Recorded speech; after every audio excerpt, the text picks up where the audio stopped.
զեկուցողը ես եմ եւ հարցը Հայաստանի տնտեսական եւ ինստիտուցիոնալ վերափոխման դոկտրինը հաստատելու մասին հարցն է եւ ներկայացնելով զեկույցը ես մի քանի ընդհանուր դիտարկումներ կանեմ եւ մեկնաբանություններ կներկայացնեմ Հայաստանի տնտեսական եւ ինստիտուցիոնալ վերափոխման դոկտրինի մասին եւ նաեւ հարակից մեկնաբանություններով հանդես կգամ, որը նաեւ որ չափով կարող է ուղղակիորեն կապված չլինել փաստաթղթի հետ, բայց անուղղակի անպայմանորեն կապված է։ Եվ այսպես Հայաստանի տնտեսական եւ ինստիտուցիոնալ վերափոխման դոկտրինը ներկայանում է որպես զարգացման ուղենիշ, որի նպատակն է վերանայել եւ ամրապնդել երկրի տնտեսական կառուցվածքը ու պետական ինստիտուտները։ Շատ կարեւոր եմ համարում արձանագրել, որ սա ըստ էության ուղենիշ է եւ հայտարարություն է մեր մտադրությունների մասին։ Ընդհանուր առմամբ կարծում եմ այս համատեքստում լավ կլինի, որ մենք կառավարության կողմից ընդունվող ռազմավարությունները եւ ռազմավարական նշանակության փաստաթղթերը ճիշտ տեղում դնենք մեր կառավարման համակարգում։ Ռազմավարությունները առաջին հերթին մտադրությունների բարձրաձայնում են եւ անելիքների պատկերացումների համախմբված դրսևորում, որովհետեւ ելի եմ ասում, չնայած ոչ միայն ռազմավարական փաստաթղթերը, օրինակ տեսեք նույն մենք անդադ ընդունում ենք պարբերաբար բնականաբար որևէ թվականի պետական բյուջեն եւ պետական բյուջեն էլ ինքը մտադրությունների մասին հայտարարություն է։ Շատ մեր իրականության մեջ հաճախ այս նրբությունը չի ընկալվում, որովհետեւ երբ որ տարվա բյուջետային տարին սկսվում է եւ ոմանց թվում է թե եթե մենք բյուջետային տարվա համար պլանավորել ենք, որ ենթադրենք այսքան տրիլիոն ծախս պիտի անենք, ուրեմն կառավարությունում կա մի սենյակ, որտեղ այդքան տրիլիոն ծախսը գումարը դրած է եւ մենք ամեն շաբաթ կամ ամեն օր գնում հաշվում ենք, բանով կանխիկ կամ անկանխիկ բաշխում ենք եւ այդպես է գնում։ Ոչ դրա մասին չի։ Հունվարի 1-ի տվյալ թվականի բյուջեի հավաքագրումը սկսվում է տվյալ տարին սկսելու առաջին վայրկյաններից։ Այլ բան, որ քանի որ մենք նախորդող տարվա բյուջե ենք ունենում եւ այդ բյուջեում երբ որ լավ է լինում գործերը լինում են մնացորդներ կամ միշտ չի որ դա լավ գործի արտահայտություն է, որովհետեւ երբեմն մենք դա լավ չենք գնահատում, որովհետեւ այդ նշանակում է ծախսային մասը այդքան էլ լավ չենք արել։ Բայց ամեն դեպքում, այսինքն այդ շարունակականությունը ապահովում է, բայց մեկը տվյալ տարվա բյուջեն սկսում է, երբ որ նոր տարվա այն զանգերը սկսում են խփել, որ շամպայն նվաճակ բարձրացնում են, այդ բյուջեն այդ պայից սկսում է, այդ պայն բյուջեում այդ տարվա հավաքագրումը 0 է։ Այդ պայից ամեն ՀԴՄ, ամեն գործար գեներացվում է, հաշվետու շրջանը, որը մինչև հաջորդ ամսվա 20-ն է, տնտեսվարողները ներկայացնում են հաշվետվությունը եւ բյուջեն հավաքագրվում է, եւ քանի որ դոկտրինի հետ ուղիղ կապ չունի, բայց այնուամենայնիվ արձանագրեմ, որ 2025 թվականի պետական բյուջեի պլանը այն թիվը, որը ընդունվել է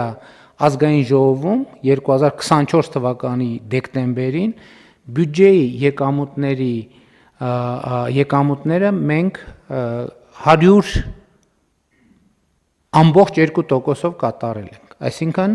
որոշակիորեն գերակատարել ենք, տարվա ընթացքում մենք մեր ամբիցիաները բարձրացրել ենք, մեր պլանավորումը, այսինքն ճշտել ենք պլանը եւ բյուջեի եկամուտների մեր կանխատեսումը ավելացրել ենք, այդ կանխատեսումից մի քիչ պակաս ենք հավաքել, բայց ի սկզբանե պլանավորածից հավաքել ենք ավել, այսինքն բյուջեն գերակատարվել է այս տրամաբանությամբ։ Հիմա վերադառնալով դոկտրինին եւ վերադառնալով ուղենիշին, ինչի մասին է այս փաստաթուղթը։ Այս փաստաթուղթը նրա մասին է, թե մենք հիմա որտեղ են գտնվում եւ դեպի ուր ենք ուզում շարժվել, բայց սա բավարար չի, որովհետեւ A կետից B կետը կարելի է շարժվել մի քանի ճանապարհներով։ Ենթադրենք, էլի որպեսզի նաեւ հանրությանը հասկանալի լինի, ասենք Երևանից Գյումրի կարելի է գնալ առնվազն մի քանի ճանապարհներով, մենք ասում ենք Երևանից ենթադրենք գնում են Գյումրի կամ Գյումրիից գալիս են Երևան։ Դա երթուղիները կարող են տարբեր լինել եւ հետեւաբար այս տրամաբանությամբ դոկտրինը դրա մասին է, թե մենք ուր ենք գնում եւ ինչ ճանապարհով ենք գնում։ Եվ ըստ այդմ սրանով Հայաստանի Հանրապետությունը նոր տնտեսական պարադիգմ է որդեգրում։ Փաստաթղթի մասին այս պարադիգմը ներկայացված է բավականին համառոտ։ Ինքը 42 էջանոց փաստաթուղթ է, բայց ես ուզում եմ ասել, որ մենք սա 100 քանի էջից ենք կրճատել, դարձրել 42 էջ, եւ ես կարծում եմ, որ սա նաեւ էլի թեմայի հետ ուղիղ կապ չունի, բայց հարակից շատ կարեւոր մի բան եմ ուզում ասել։ Մենք ընդհանրապես մեր ռազմավարական փաստաթղթերին պետքա բավարար լրջությամբ վերաբերվենք այն առումով, որ իրանք պետքա լինեն մաքսիմալ համառոտ։ Որովհետև պետական պաշտոնյա եւ ընդհանրապես մարդու ժամանակը ամենաթանկարժեք ռեսուրսն է։ Եվ այն փաստաթուղթը, որը կարա լինի 10 էջ, չպետք է լինի 11 էջ։ Այն ռազմավարությունը, որը կարա լինի 15 էջ, չպետք է լինի 16 էջ։ Այն տեղեկանքը, որը կարա լինի մի էջ, չպետք է լինի 1.5 էջ։ Այն նախադասությունը, որը կարա պարունակի 3 բառ, չպետք է պարունակի 6 բառ։ Ու սա ֆունդամենտալ խնդիր է, դասականը դեռ ասել է կներես կարճ գրելու ժամանակ չունեմ, դրա համար երկար եմ գրում, եւ սա նույնպես, որովհետեւ դոկտրինը վերաբերվում է նաեւ կառավարման նոր կուլտուրային, այս շատ կարեւոր բան է։ Եթե առավել եւս պետական պաշտոնյա, պետական մարմինը, մի հատ ուրիշ պետական մարմնի գրում է տեղեկանք, առաջին հերթին այդ տեղեկանքը պետք է, ել չեմ ասում, որ պետք է լինի կոնկրետ, պետք է լինի մաքսիմալ կարճ, որովհետև եթե մենք նախարարին, փոխվարչապետին, վարչապետին, վարչության պետին, գլխավոր մասնագետին թուղթ ենք ուղարկում, որ ինքը պետք է կարդա, մենք պետք է ասենք, եթե այս թուղթը ուղարկում ենք, որի կարդալու վրա ինքը ծախսելու է 10 րոպե, արդյոք այդ 10 րոպեն այդ թղթի վրա կարդալու վրա ծախսելը պետական ռեսուրսի, ամենաթանկ ռեսուրսի ժամանակի օգտագործման ամենալավ ձևն է։ Ես ասում եմ, որ ոչ, եւ եթե մենք հաշվենք, թե ինչքան ժամանակ ենք ծախսում կարդալու այն թղթերը, որը 2 էջի փոխարեն կարող լինել 6 տող, տեղեկանքները, որտեղ ընդհանրապես պետք է լինի 3 թիվ, 3 տող, 3 թիվ, բայց գրվում է 6 էջ, 85 թիվ, 72 ֆայլ, ու ասենք դա նրա մասին է, որ մենք կաթվածահար ենք անում մեր իսկ աշխատանք։ Իհարկե մենք փորձում ենք հիմա այդ ստանդարտն էլ բան անել, բայց միշտ չի, ես չեմ ասում, կարող է լինի տենց տեղեկանք, որը նույնքան արժեքավոր է, ինչքան Լև Տոլստոյի Պատերազմ եւ խաղաղություն վեպը, ես չեմ բացառում այդպիսի հանգամանք, թող լինի, այդպիսի գլուխգործոց տեղեկանքները թող լինեն նույնքան արժեքավոր, բայց ես խնդրում եմ, եկեք էս էլ բան անենք։ Եվ դրա համար ես ինչի համար եմ ասում, 42 էջը ինքը կարար իրականում երևի ավելի կարճ լիներ, բայց դա մի ճանապարհ է, որով մենք պետք է անցնենք, բայց ինքը ընթերցանության նյութ որպես այդպեսին կարող է լինի։ Հիմա ինչով է պայմանավորված վերանայման եւ նոր տնտեսական պարադիգմ որդեգրելու անհրաժեշտությունը։ Սրա համար կա մի քանի կարևոր պատճառ։ Առաջին պատճառը 2018 թվականից ի վեր, ըստ էության հեղափոխությունից հետո Հայաստանի տնտեսությունը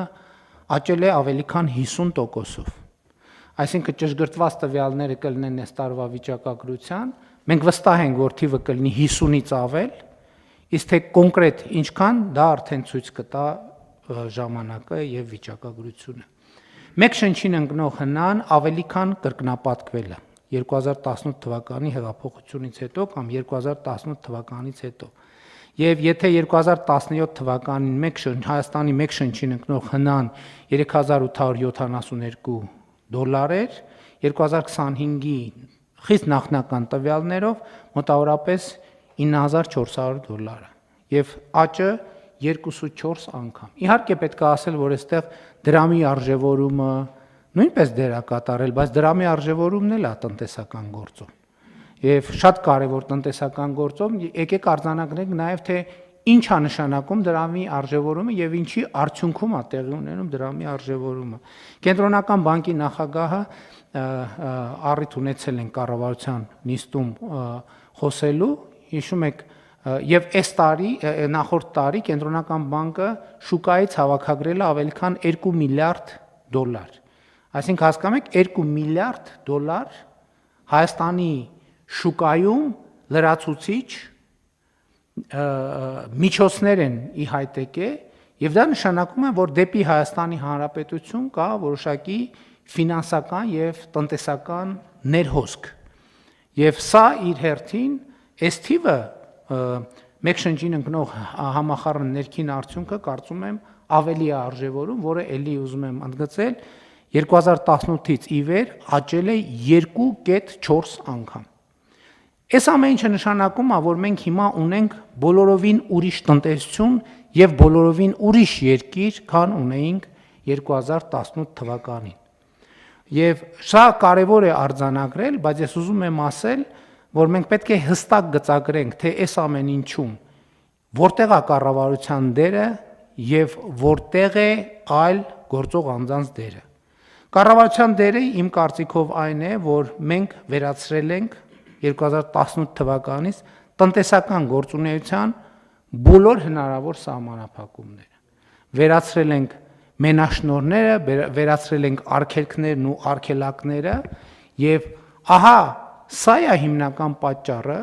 որ 2018 թվականից ի վեր ի հեճուկս բոլոր քաղաքական, տարածաշրջանային, աշխարհաքաղաքական վայրիվերումներին Հայաստանի Հանրապետությունը ոչ միայն պահպանել է մակրոտնտեսական կայունությունը, այլև ապահովել է համախառն մեկ շնչին ընկնող համախառն ներքին արդյունքի ավելի քան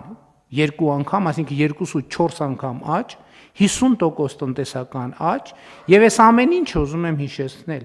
COVID-ի գլոբալ եւ բնականաբար նաեւ հայաստանյան ռեցեսիայի պայմաններում։ Եվ ուզում եմ ընդգծել, որ սրանում առաջին հերթին մենք պետք է գնահատենք Հայաստանում աշխատող, արդյունք ստեղծող մարդկանց եւ օրենքով սահմանված հարկերը վճարող մարդկանց,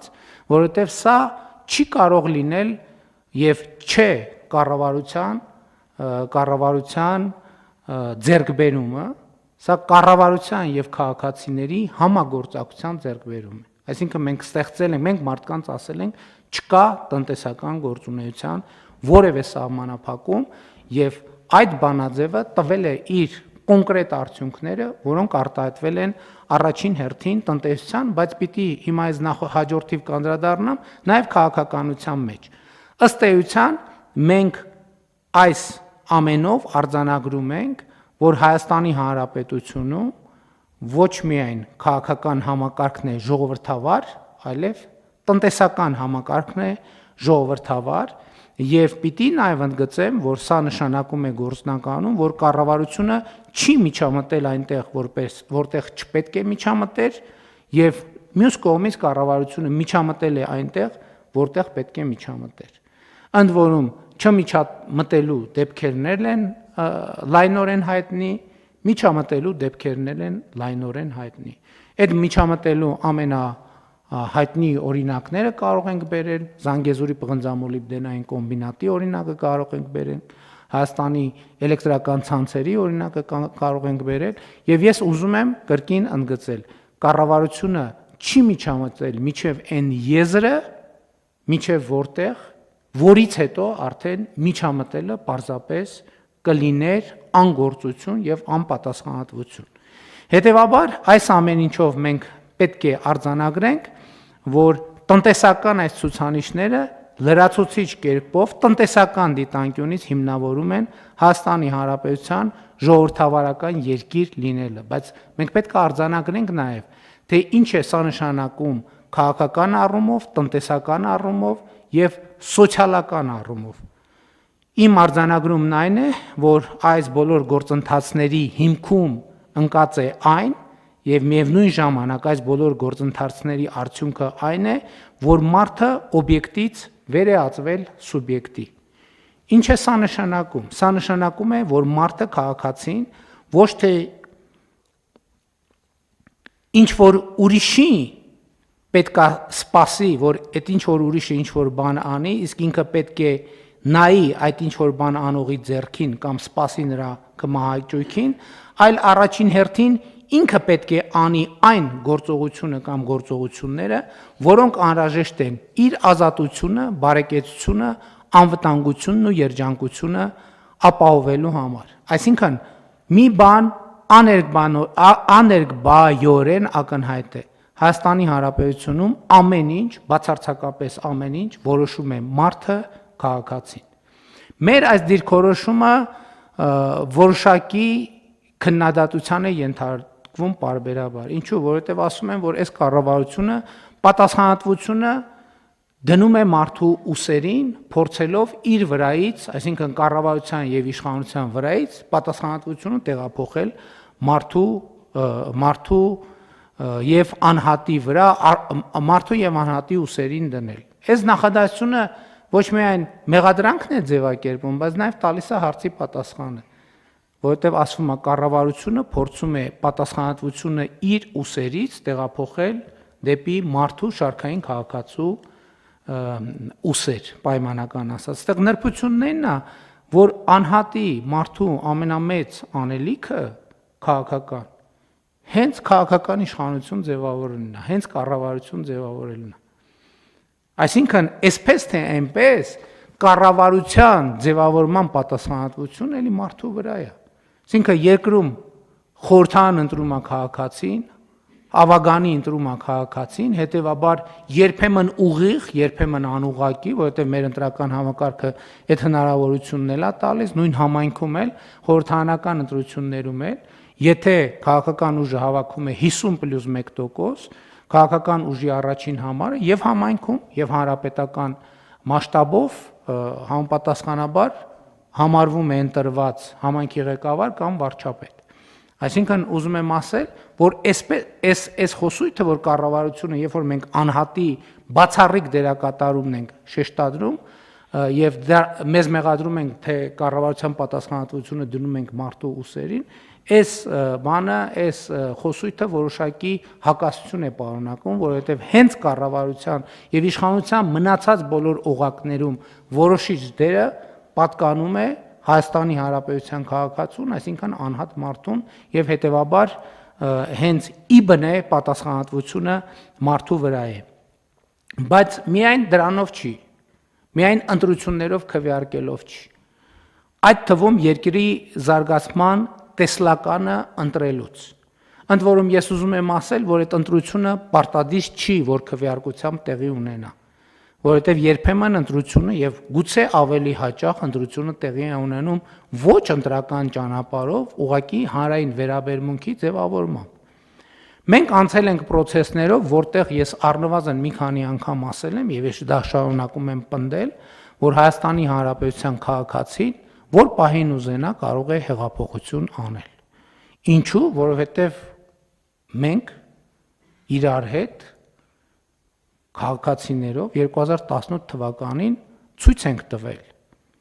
որ եթե քաղաքացին ուզենա հեղափոխություն անել, չկա ուղղակի պարզապես այդպիսի ուժ, որ կարողանա կասեցնել այդ հեղափոխությունը։ Ես նկատի ունեմ, որ այդ թվում վերջին շրջանում մեր ռազմավարությունների եւ տեսլականների վերանայումները քվեարկությամբ տեղի չեն ունեցել, բայց այդ վերանայումներին եղել է քաղաքական արձագանք, հնչել են այդ թվում հեղափոխության կոչեր, ես ինքս հեղափոխության այդ կոչերին միացել եմ, անկեղծ եւ ուղիղ ասելով, որ մենք այո, մեր պատկերացումները վերանայում ենք այսպես, այս պատճառով, եւ մենք դա անելու ենք, քանի դեռ այդ լիազորությունը ունենք, եւ եթե Հայաստանի Հանրապետության քաղաքացիները համաձայն չեն դրա հետ, ուրեմն պետք է իրենց անհամաձայնությունը ցույց տան եւ նաեւ անուղղակի ճանապարհով քաղաքացին, անհատ քաղաքացին ունեցել է եւ ունի վճռորոշ դեր մեր ռազմավարությունների որոշման, քաղաքական որոշումների կայացման եւ իրագործման գործում։ Բայց այս ամեն ինչը ինչի համար եմ ասում, ամենևին ոչ քաղաքական խոսույթ զարգացնելու, այլ բոլորովին այլ տրամաբանությամբ։ Իսկ տրամաբանությունն այն է, որ եթե քաղաքացին վճռական դեր ունի կառավարություն ձևավորելու, ըստ էության երկրի զարգացման ուղղությունները որոշելու գործում, քաղաքացին պետք է եւ ակնհայտորեն ունի դեր վճռական եւ առանցքային դեր իր անձնական կարիքները, իր անձնական բարեկեցությունը ապահովելու գործում, որը մեր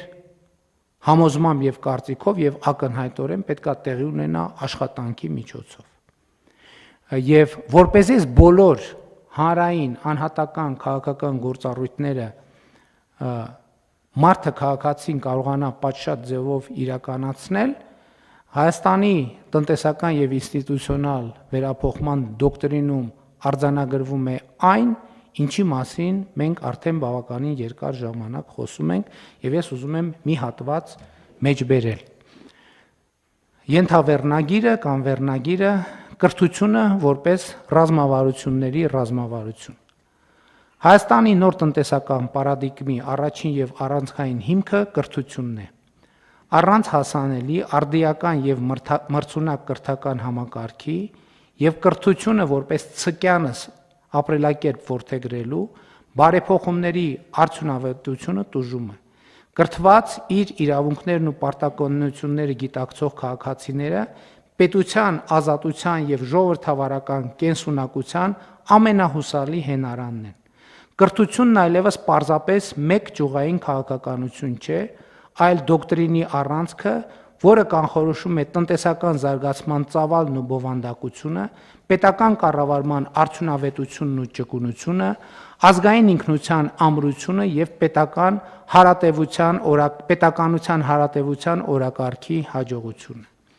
Եվ հաջորդ մեջբերումը դոկտրինի նպատակը Հայաստանի տնտեսական եւ ինստիտուցիոնալ զարգացման նոր տրամաբանության հաստատումն է, տնտեսությունը դիրքավորելով որպես ինքնիշխանության, անվտանգության եւ երկարաժամկետ կայունության հիմք, որի առանցքում կանգնած է կրթված,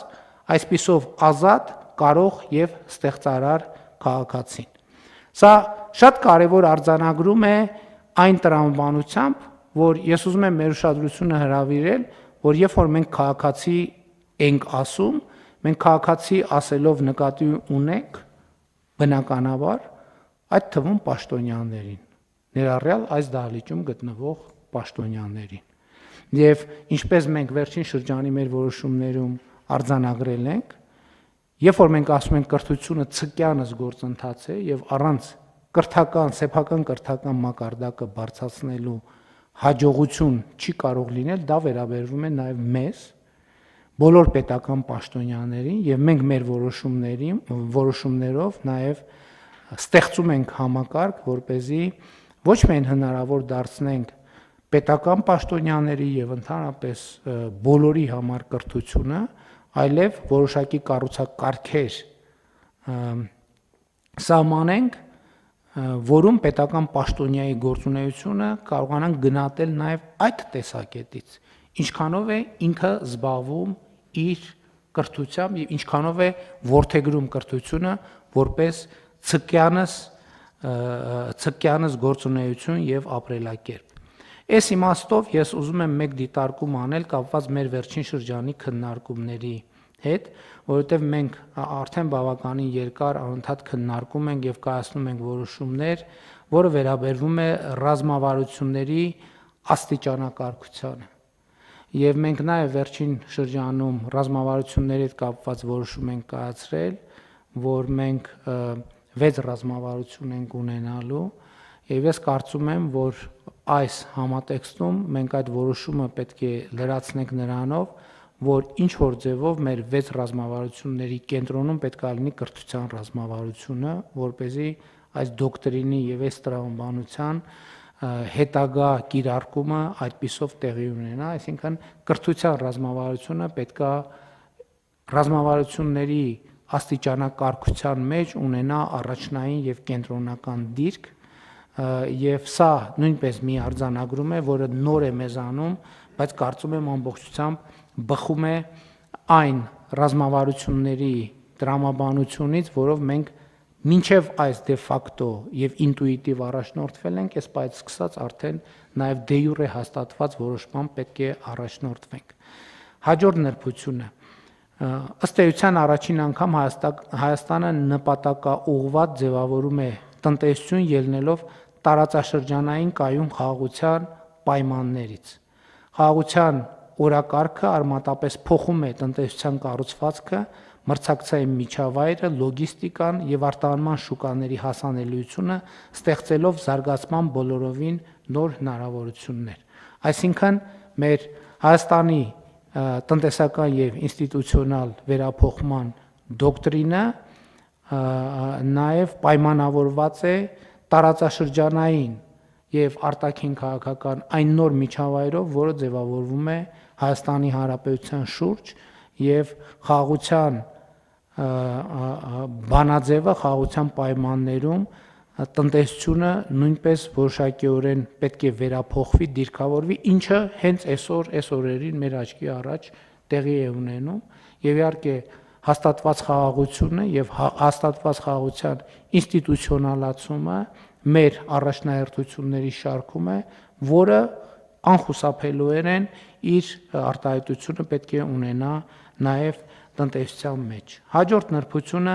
այն է, որ պետությունն իր վրա է վերցնում ակտիվ եւ պատասխանատու դերակատարում կենսական նշանակություն ունեցող ենթակառուցվածքներում, էներգետիկ, տրանսպորտային, ջրային, թվային եւ անվտանգային համակարգերում, միաժամանակ ապահովելով պետական սեփականության թափանցիկ եւ տնտեսապես հիմնավորված մասնավորեցում այն ոլորտներում, որտեղ դա նպաստում է մրցակցությանը եւ արդյունավետությանը։ Այսինքն մենք այս դոկտրինով ավելի մեծ պատասխանատվություն ենք վերապահում պետությանը, կառավարությանը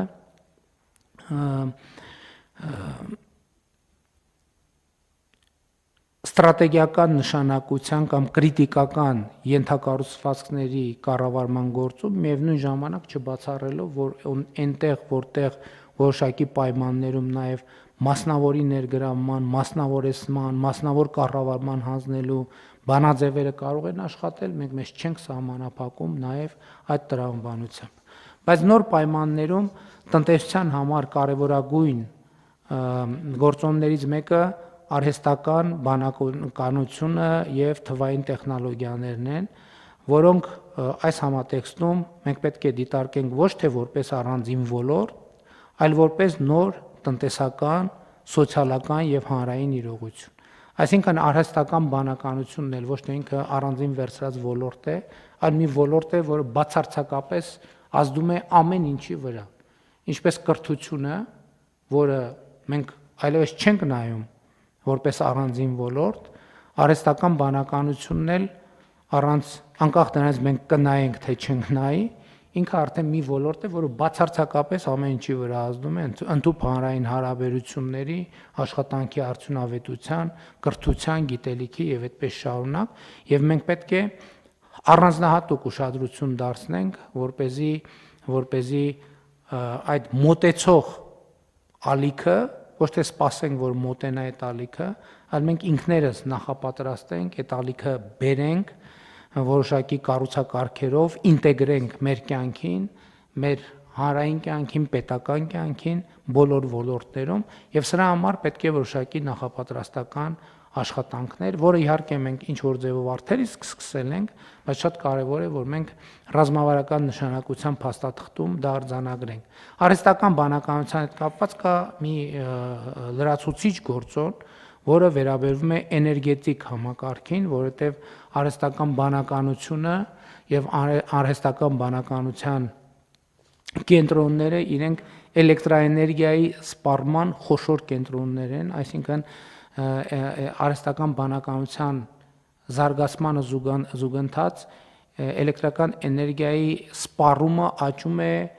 մեր պատկերացումներով անհամաչափորեն։ Այսինքն այդտեղ նույնիսկ կարող ենք խոսել երկրաչափական պրոգրեսիայի մասին արհեստական բանականության բնականon սովորական աճի պայմաններում, ինչը նշանակում է, որ մենք էներգետիկայի զարգացմանը պետք է առանձնահատուկ ուշադրություն դարձնենք, բայց այստեղ մեզ համար բացվում են նոր հնարավորություններ, որովհետև Հայաստանի Հանրապետությունը շատ հարուստ է վերականգնվող էներգետիկայի ռեսուրսներով, մասնավորապես արևային էներգիան մեծ պոտենցիալ ունի Հայաստանի Հանրապետությունում եւ այդ պոտենցիալը մենք պետքա ճիշտ եւ ճշգրիտ օգտագործենք։ Ընդ որում ես գիտեմ, որ այստեղ էլ մենք բախվել ենք եւ բախվում ենք մի իրավիճակի հետ, երբ որ ոլորտում մենք հիմնականում նոր իմացություն եւ գիտելիք ձեռք բերելու մեծ պահանջ ունենք, բայց այդ պահանջը բավարար չափով չի լրացվում իմ դիտարկմամբ եւ մենք չենք կարող եւ այս թեմային առաջիկայում մենք պետք է անդրադառնանք, չենք կարող ասել, գիտեք, ինչ հիմա մենք վերականգնվող էներգետիկայի զարգացումը պետք է դանդաղեցնենք կամ կանգնեցնենք, մինչեւ մենք կհասցնենք այդ գիտելիքի հետևից։ Սա բացարձակապես կարծում եմ անընդունելի է, ոչ պետք է մենք թողենք, որ վերականգնվող էներգետիկան զարգանա եւ մի բան էլ խթանենք վերականգնվող էներգետիկայի զարգացումը, որովհետեւ այստեղ խոսքը այդ թվում մեր էներգետիկ անվտանգության եւ անկախության մասին է եւ մենք պատմական շանս ենք ստացել այդ թվում էներգետիկ առումով լինել շատ ավելի ինքնաբավ, շատ ավելի անկախ եւ շատ ավելի ինքնիշխան։ Այս առումով ուզում եմ ընդգծել, որ դոկտրինում առանձնահատուկ նշանակություն ունի էներգետիկ վերափոխման օրակարգը, որը նախորդ իմ ասացի հետ ունի ուղղակի եւ անուղղակի կապ։ Բացի այն, որ մենք էլեկտրական էներգիայի արտադրության վերաբերյալ մեր պատկերացումները պետք է փոխենք։ Մենք էլեկտրական էներգիայի եւ ընդհանրապես էներգիայի սպառման մասին մեր պատկերացումները պետք է փոխենք, որովհետեւ շատ կարեւոր է արձանագրել, որ այն ինչ մեզ հայտնի բառով անվանվում է էներգախնայողություն, այստեղ խոսքը տասնյակ եւ հարյուրավոր միլիարդների ռեսուրսներ ազատելու եւ այդ ռեսուրսները զարգացման այլ ոլորտներում ներդրելու հնարավորության մասին է։ Հիմա չնայած աշխարհում այլևս էներգախնայողություն արտահայտությունը չի օգտագործվում, որովհետեւ դա արդեն համարվում է հնացած արտահայտություն։ Այլևս խոսվում է էներգետիկ վերափոխման մասին, երբ որ ամեն կիլովատ ժամը ինքը կոնկրետ հաշվարկի մեջ է դրված եւ կոնկրետ տրամաբանության մեջ է դրված։ Միջարոտ չնայած երկարում է, բայց ես ուզում եմ մի օրինակ բերեմ, որ նաև հանրությանը պարզ լինի, թե ինչի մասին է խոսքը։ Ինձ համար շատ տպավորվել է բոլորովին վերջերս նախորդ տարի մեր հարգարժան թոշակառուներից մեկի հետ ունեցած իմ խոսակցությունը, երբ որ նա ասում էր, որ 50 քանի հազար դրամ թոշակ է ստանում եւ այդ 50 քանի հազար թոշակից մոտավորապես 27-28 հազարը ծախսում է տունը տաքացնելու վրա, բայց արդյունքում տունը չի էլ տաքանում։ Եվ ինքը ասում էր, որ հիմա դու պետք է կառավարությունը թոշակը բարձրացնի, որպեսզի ինքը գոնե կարողանա տաքանալ։ Ես սկսեցի հետազոտել այդ իրավիճակը կոնկրետ հասցեով, կոնկրետ տնով։ Եվ ես արձանագրեցի ինձ համար, եթե մենք օրինակ վերցնենք եւ 20000 դրամով բարձրացնենք թոշակը, նույն քաղաքացին էլեկտրական էներգիայի վրա եւ տուն տաքացնելու վրա ծախսելու արդեն ոչ թե 27000 դրամ, այլ ծախսելու է 35000 դրամ, բայց տունը միևնույնն է չի տաքանալու, որովհետեւ այդ տանը կան բազմաթիվ խնդիրներ, սկսած պատուհաններից, վերջացրած դռներով եւ այլն, վերջացրած պատերով եւ այլն եւ այդպես շարունակ։ Եվ հետեւաբար մեր խնդիրը մենք սովորաբար ինչով ենք գնում, ասում ենք դե 27000 դրամը քիչ է տունը տաքացնելու համար, եկեք ծախսենք 35000 դրամ, բայց մեկը 35000 դրամով էլ տունը չի տաքանում, միևնույնն է, որովհետև տունը տաքացնելու համար մենք ընդհակառակը պետք է մեծ հաշվով փորձենք ծախսել ավելի քիչ, ասենք 18000 դրամ, եւ ներդրումներ անենք, որպեսզի տունը բնակարանը էներգետիկ առումով ամբողջությամբ վերափոխվի։ Սա ես այդ օրինակի թոշակառուի օրինակի վրա եմ բերում, Ինչու, որովհետև ես հետո մեր գործընկերներին այդ խոսակցությունից հետո խնդրել եմ գնալ հետազոտել տունը, տալ եզրակացություն, թե ինչն է խնդիրը, ինչպես կարող ենք, եւ մեր եզրակացություններն էր, որ փողի ավելացմամբ, ուղղակի զուտ փողի ավելացմամբ մենք խնդիրը չենք լուծելու։ Մենք ընդհակառակը կարող ենք, եթե մենք անենք պատշաճ ներդրումներ, որը իհարկե այլ տրամաբանություն է ենթադրում, մենք ընդհակառակը էլեկտրական էներգիայի կամ տուն տաքացնելու վրա կծախսենք ավելի քիչ եւ կունենանք ավելի տաք եւ ավելի հարմարավետ բնակարան։ Եվ սա է էներգետիկ վերափոխման իմաստը, որը շատ բարդ թեմա է, շատ բարդ թեմա է եւ այս թեման պլանավորելու եւ իրականացնելու համար շատ լուրջ հետազոտական, վերլուծական եւ ինտելեկտուալ աշխատանք է հարկավոր։ Հաջորդ նրբությունը, որի վրա ուզում եմ մեր ուշադրությունը հրավիրել, հետևյալն է, տարածքային զարգացումը մենք այսպիսով ընդգծում ենք որպես տնտեսական քաղաքականության առանցքային բաղադրիչ, պետությունը որդեգրում է տարածքային մասնագիտացման մոտեցումը։ Ինչ նկատի ունենք։ Նկատի ունենք, որ մենք այդ թվում տարածքային զարգացման տրամաբանության մեջ պետք է նույնականացնենք այն առանձնահատուկ հնարավորությունները, որոնք հատուկ են տվյալ տարածքին։ Կլինի դա մարզի մասշտաբով, կլինի համայնքի մասշտաբով, կլինի գյուղի մասշտաբով, որովհետև այո, ընդհանուր առմամբ մենք ունենք քաղաքականություններ, որոնք կիրառելի եւ արդյունավետ կարող են լինել բոլոր տեղերում։ Մասնավորապես այն, որ բոլոր տեղերում պետք է լինի ճանապարհ, ոռոգման ջուր, խմելու ջուր եւ այլն եւ այդպես շարունակ, դա ակնհայտ է, բայց այնուամենայնիվ ամեն առանձին վերցրած համայնք, մարզ, բնակավայր կարող է ունենալ զարգացման որոշակի յուրահատուկ ուղի ընտրելու տրամաբանություն, որի դեպքերը իմիջիայլոց հանրապետությունում արդեն իսկ կա։ Ասենք ամենահայտնի օրինակը Արենի համայնքը, որը կենտրոնացած է, ասենք գինու արտադրության վրա եւ ելի ուրիշ բնակավայրեր կան, որոնք ունեն իրենց առանձնահատկությունը եւ զարգացման ռազմավարություններ եւ մարտավարություններ որդեգրելիս մենք պետք է այս առանձնահատկությունները հաշվի առնենք։ Եվ սրա հետ ուղիղ կամ անուղակի եւ ուղակի կերպով կապվում է Հայաստանի Հանրապետությունը օտարերկրյա մասնագետների համար գրավիչ միջավայր դարձնելու օրակարգը։ Վերջերս նաև մենք մասնավոր հատվածի հետ քննարկումներում դուրս ենք բերել մի կարևոր օրակարգ, որտեղ ժամանակակից աշխարհում ձևավորվում է գլոբալ այնպիսի ուղղություն, որը անվանվում է digital nomad կամ թվային քոչվոր, ոչ այդքան հայերենում բարեհունչ բառակապակցությամբ, բայց գլոբալացման եւ տեխնոլոգիաների զարգացման պայմաններում մարդկանց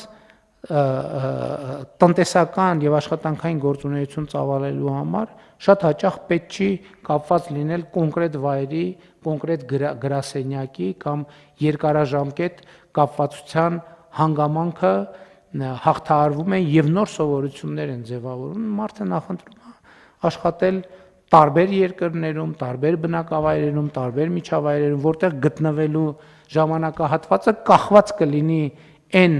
պայմանների հարմարավետությունից, որը երկրում առկա է։ Մենք կարծում ենք, որ Հայաստանի Հանրապետությունում այսպիսի մեծ պոտենցիալ կա, մանավանդ որ մենք հիմա լայնորեն ինտերնետի հասանելիությունը Հայաստանի Հանրապետությունում մեծացրել ենք, այսօր գործնականում Հայաստանի Հանրապետությունում չկա մի ձորակ,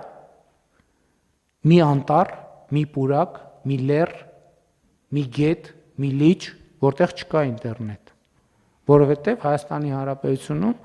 գործում է արդեն բավական երկար ժամանակ Starlink արբանյակային ինտերնետը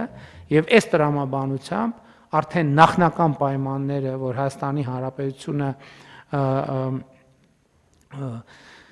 digital nomad-ների համար գրավիչ դարձնել մենք ունենք եւ հետեւաբար մենք պետք է այստեղ զարգացնենք իմիջիայլոց մասնավոր հատվածում քննարկումների արդյունքում գաղափար առաջացավ եւ ես հանձնարարել եմ, որ այդ թեման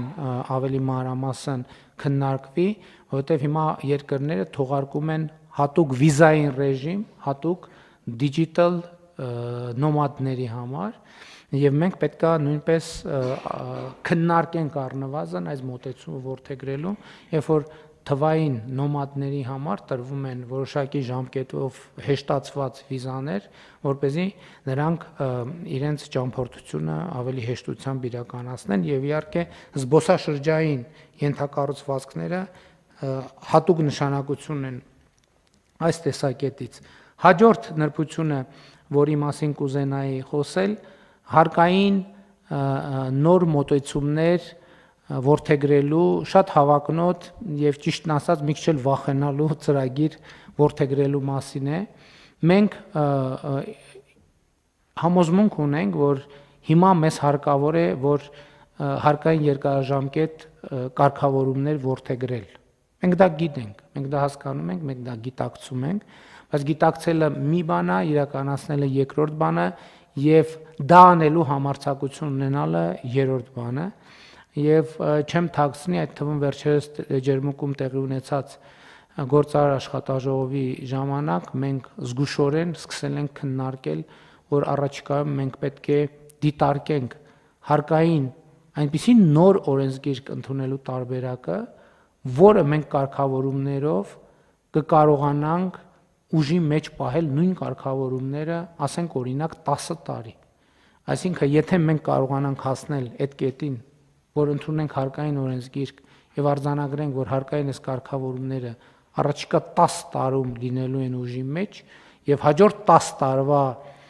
փոփոխությունները քննարկվելու են նախորդող 5 տարվա ընթացքում, սա իհարկե Հայաստանի որպես ներդրումային միջավայր գրավչությունը էականորեն կփոխի, բայց ես ուզում եմ սա մենք հստակ արձանագրենք, սա մենք չենք արձանագրում որպես պարտավորություն, որովհետև ասում եմ, թաքցնելու բան չկա, սա բավականին բարդ եւ ուղիղ ասում եմ վախենալու թեմա է, բայց մենք հայտարարում ենք, որ մենք լրջորեն մոտենալու ենք այս հարցին եւ նաեւ փորձագիտական հանրությանը, գործարար հանրությանը արդեն իսկ հրավիրել ենք այս թեմայով քննարկումներ ունենալու, տեսնելով թե իրատեսորեն ինչքանով է իրատեսական նման խնդրի լուծմանը, բայց իհարկե գալու է պահը, երբ որ առաջանալու է ուղղակի քաղաքական պատասխանատվության խնդիր, եւ մենք լրջորեն դիտարկում ենք այդ քաղաքական պատասխանատվությունը ստանձնելու տարբերակը։ Եվ նաեւ կառավարման արդյունավետությունը բարձրացնելու առումով էական ենք համարում թվայնացումը, որովհետև մենք շատ ենք խոսում այն մասին, որ մեր կարգավորումները երբեմն շատ բարդ են, շատ երկար են, շատ խճճված են եւ հանրապետության պատմության ընթացքում տարբեր փորձեր են եղել կարգավորումները հնարավորինս պարզեցնելու։ Իհարկե այդ փորձերից մի մասը եղել են բավականին հաջող, մյուս մասը եղել է ոչ այնքան հաջող, բայց մենք եկել ենք այն եզրակացությամբ, որ այս խնդրի լուծման ուղիղ ճանապարհը թվայնացումն է, որովհետև նախ թվայնացումը մեզ համար առիթ է, որպեսզի մենք ամեն ինչի անդրադառնանք հետևյալ տեսակետից։ Իսկ արդյոք այս կարգավորումը պետք է, որովհետև մենք պիտի թվայնացնենք ամեն ինչ եւ կա ուրիշ մի սկզբունք, եթե կա մի կարգավորում, որը հնարավոր չէ թվայնացնել, ուրեմն այդ կարգավորումը ընդհանրապես անհրաժեշտ չէ, այդ կարգավորումը պետք է վերացնել։ Եվ երկրորդը ամեն ինչ չի, որը հնարավոր է թվայնացնել, դա ինքնին չի նշանակում, որ դա անհրաժեշտ է։ Մենք պետք է նորից վերանայենք եւ երբ որ մենք ворթեգրում ենք այդ սկզբունքը, որ պետությունը քաղաքացուց կամ սուբյեկտից պետք է մի տվյալը մի անգամ վերցնի եւ հետագայում երկրորդ անգամ նույն տվյալ ներկայացնելու անհրաժեշտություն չառաջացնի քաղաքացու համար, սա էլ մի իրադրություն է եւ բանաձև է, որը անխուսափելիորեն մեզ տանելու է բազմաթիվ կարգավորումների ուղղակի չեղարկման, դրանց անհրաժեշտ չլինելու հիմնավորմամբ։ Իհարկե թվայնացման process-ը գնում է առաջ, բայց առաջիկա շրջանում մենք ավելի մեծ ուշադրություն եւ կենտրոնացվածություն պետք է ունենանք թվայնացման վրա, որը մենք համարում ենք այդ թվում արդյունավետ կառավարման գործիք, պետական կառավարման համակարգի աշխատանքի արդյունավետությունը բարձրացնելու գործիք։ Եվ ինչով առաջին հերթին նրանով, որ պաշտոնյաների սուբյեկտիվ կամ թեկուզ օբյեկտիվ միջամտության անհրաժեշտությունը ուղղակի վերանում է, երբ որ թվայնացման գործիքները պատշաճ սկսում են գործել։ Եվ այս առումով արդեն անդրադարձա պետական ծառայության գրավչության բարձրացումը, մեծացումը, բայց միևնույն ժամանակ պետական ծառայողից պահանջների ավելացումը այս ամբողջ վերափոխման գործընթացի շատ կարևոր եւ առանձնահատուկ մաս են, որովհետեւ այն, որ մենք ասում ենք ամեն ինչ որոշում է մարդը, դա վերաբերվում է այո մարդուն որպես Հայաստանի Հանրապետության քաղաքացի ընտրող, դա վերաբերվում է մարդուն որպես Հայաստանի Հանրապետությունում աշխատող տնտեսական գործունեություն ծավալող, դա վերաբերվում է մարդուն որպես հանրային ծառայող պետական պաշտոնյա եւ այդպես շարունակ։ Եվ մարդու այդ պատասխանատվությունը կրելու համար անհրաժեշտ պայմաններ պետք է ստեղծել եւ անհրաժեշտ պայմանները պետք է նաեւ որոշակի պարտադիրության, եթե ոչ ուղղակի գոնե անուղղակի էֆեկտ ունենան եւ երկրորդը պետական աշխատանքին ի վերջո չպիտի լինի այնպիսի վերաբերվում, դե քանի որ լավ աշխատանք չեմ կարողանում գտնել, ուրեմն երևի պետքա ստիպված եմ պետական կամ համայնքային ծառայող լինել, ինչը ցավոք որոշ դեպքերում մեր իրականության մեջ առկա է։ Այսինքն մենք չենք կարող ասել, որ մենք այդ երևույթից ազատվել ենք։ Եվ հետեւաբար, եթե մենք ուզում ենք, որ վերափոխված եւ զարգացած պետություն ունենանք, դա նշանակում է, որ պետական համակարգում աշխատանքը չպետք է տեղ ունենա մեկնաբանվելու, այլ տեղ աշխատանք չգտնելու հետևանք։ Եվ սա լուրջ խնդիր է եւ մենք այո շատ բարդ է, շատ պատասխանատու է։ Մինչեւ հիմա ոչ մեկ այդ բեռը չի վերցրել իր վրա, բայց ով պիտի վերցնի, ասինքն մենք հույս ունենք, որ այնտեղ ինչ ենք ասում, ոչ թե ինչ որ ուրիշ, ինչ որ մեկը պետք է անի, այլ մենք պետք է անենք դա եւ մենք դա արել ենք, առաջիկայում մենք այս թեմայով կստանանք լուրջ հարվածներ, բայց մենք այդ հարվածներին կտանք արժանի հակահարված։ Տնտեսության մասով մենք էական մի գործոն կա, որը հաջորդ ժամանակաշրջանում պետքա շատ ավելի մեծ դեր ունենա մեր երկրի տնտեսության զարգացման գործում այդ կապիտալի շուկայի կայացումն է։ Ես ուրախ եմ, որ Ջերմուկում տեղի ունեցած աշխատաժողովը մեզ համոզեց,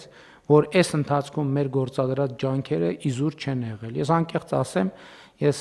այն զգացողությունը ունեի, այդ թվում Ջերմուկ գնալուց առաջ, որ մենք ինչքան քննարկել ենք, որոշումներ ենք կայացրել, միջոցներ ենք ձեռնարկել, ոնց որ թե համարյա անարդյունք է անցել, բայց սա այն դեպքերից էր, որ այդ թեմայով զեկույցը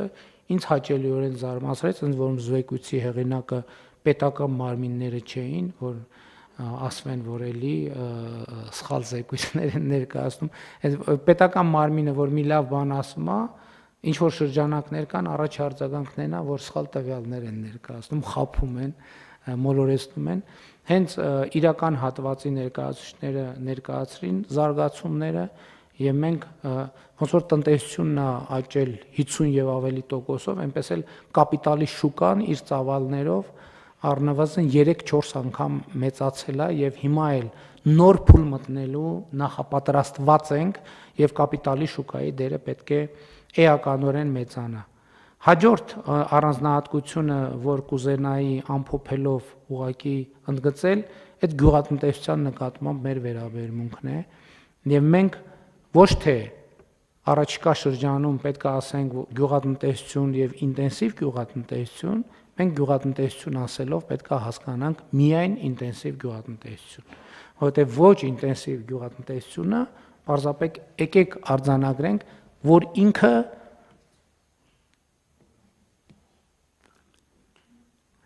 չեմ ուզում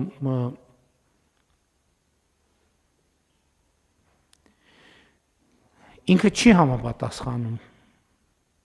ոչ միայն վաղվա, ինքը այսօր արդեն արդիական չի, բայց ես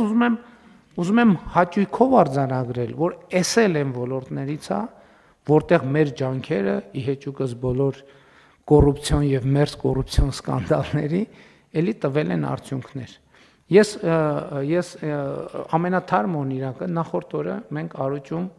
ուրեմն մասնակցում էինք հոգևոր երաժշտության փառատոնի, որտեղ զուգահեռ արդեն 3-րդ տարին փորձում ենք տոնավաճառի նման բան կազմակերպել։ Ես տաղավարներով անցնում էի եւ հերթական տաղավարի մոտեցա, այնտեղ մրգեր էին դրած եւ իմ առաջին ռեակցիան այն էր, թե այս մտքումս ասես ներմուծած բանը մրգերը ինչ են բերել այստեղ շարել, բայց որպեսզի համոզվեմ, ես տաղավարի մոտ կանգնած մարդկանց ասացի, այս ներմուծածա թե Հայաստանի Հանրապետությունը հաջացրած։ Ես ճիշտն ասած միջև հիմա այդպես խորապես հավատացած չեմ, որ դա Հայաստանի Հանրապետությունը, որովհետև ոչ միայն այդ մրգերի արտաքին տեսքը, այլև փաթեթավորումը, ներկայացումը եւ այլն բանա, որ ես ինքս տեսել եմ Հայաստանում ես տենց բան չեմ տեսել եմ միայն արտերկրում, եւ սա մի օրինակ է, իհարկե համոզված եմ, որ էլի բազմաթիվ օրինակներ կան, եւ ինտենսիվ գյուղատնտեսությունը Հայաստանի Հանրապետությունում աճում է շատ էական տեմպերով, բայց մեր խնդիրը հետեւյալն է, որ մենք բոլոր գյուղացիական տնտեսություններին եւ հասանելի դարձնենք եւ հիշում եք, որ ջրային ոլորտի կառավարման հարցերին անդրադառնալիս մենք խոսում էինք ոչ միայն այսօր Հայաստանում վարելահողերը եւ տնկարկները հասանելի դարձնել կամ տնկարկների եւ վարելահողերի համար հասանելի դարձնել ոռոգման ջուրը, այլև ջուրը կառավարել այնպես, որ բազմաթիվ տարածքներ, որոնք ունեն դառնալ վարելահողեր, ունեն պոտենցիալ դառնալու վարելահող կամ այգիներ, մենք կարողանանք այդ տեղերին նույնպես ոռոգման ջուր հասնել, որովհետև եթե տեղ ջուր լինի, այնտեղ կլինեն այգիներ, ընդ որում բարձր արժեք ունեցող մշակաբույսերի այգիներ, եթե ջուր չլինի, այնտեղ կշարունակեն մնալ տափաստանային իրավիճակներ։ Հարգելի գործընկերներ, էլի փաստաթուղթը ճիշտ է շատ ծավալուն չէ, բայց ինքը ընդգրկուն է, բայց ուզում եմ էլի ընդգծել, որ այս բոլոր մոտեցումների հիմքում ընկած է մեկ առանցքային գաղափար, պետությունը դիտարկվում է որպես շարունակական ինստիտուտ, որտեղ կառավարությունները փոփոխական են, իսկ տնտեսական քաղաքականության տրամաբանությունը կայուն եւ կանխատեսելի։ Եվ այս ամենի հիմքում դրված է պետության հարատեվության գաղափարը եւ այս ամենի հիմքում դրված է այն գաղափարը, որ պետության տնտեսական զարգացումը հենց պետական շահն է։ Այս էլ է շատ կարեւոր արձանագրելու համար, որովհետեւ ելի մեր իրականությամբ մենք անդադ ասում ենք առաջնորդվենք պետական շահով, առաջնորդվենք պետական շահով, առաջնորդվենք պետական շահով։ Մենք պետք է շատ հստակ ձևակերպենք եւ տեսնենք, թե ինչ է պետական շահը։ Պետական շահը տնտեսական զարգացումն է, որովհետեւ առանց տնտեսական զարգացման պարզապես հնարավոր չէ սպասարկել որևէ օրակարգ։ Կառավարության անդամները ներկայացնում են տարբեր ոլորտներ եւ դահլիճում ներկա պաշտոնյաները ներկայացնում են տարբեր ոլորտներ, բայց առանց տնտեսական զարգացման որևէ ոլորտում առաջընթաց հնարավոր չէ ապահովել, որովհետեւ որևէ ոլորտում առաջընթաց ապահովելու համար անհրաժեշտ է պետական բյուջեի a եկամտային հոդված, b ծախսային հոդված, իսկ այս երկուսի համար անհրաժեշտ են իհարկե եկամուտների շարունակական աճ Հայաստանի Հանրապետության պետական բյուջեի, իսկ պետական բյուջեի եկամուտների աճը առանց տնտեսական զարգացման պարզապես հնարավոր չէ։ Հարգելի գործընկերներ, սա է նախապատրաստել ասելու Հայաստանի տնտեսական եւ ինստիտուցիոնալ վերափոխման դոկտրինի մասին, ըստ էության կառավարությունը ամբողջ կազմով եւ գերատեսչությունները մասնակցել են փաստաթղթի մշակմանը եւ առաջարկում եմ ընդունել, բայց եթե հարցեր եւ դիտարկումներ կան, խնդրեմ։ Չկան, հարցը դրվում է քվեարկության, ովքեր են դեմ որոշման ընդունմանը, դեմ չկա, որոշումն ընդունված է։ Քննարկում ենք հարց համար 19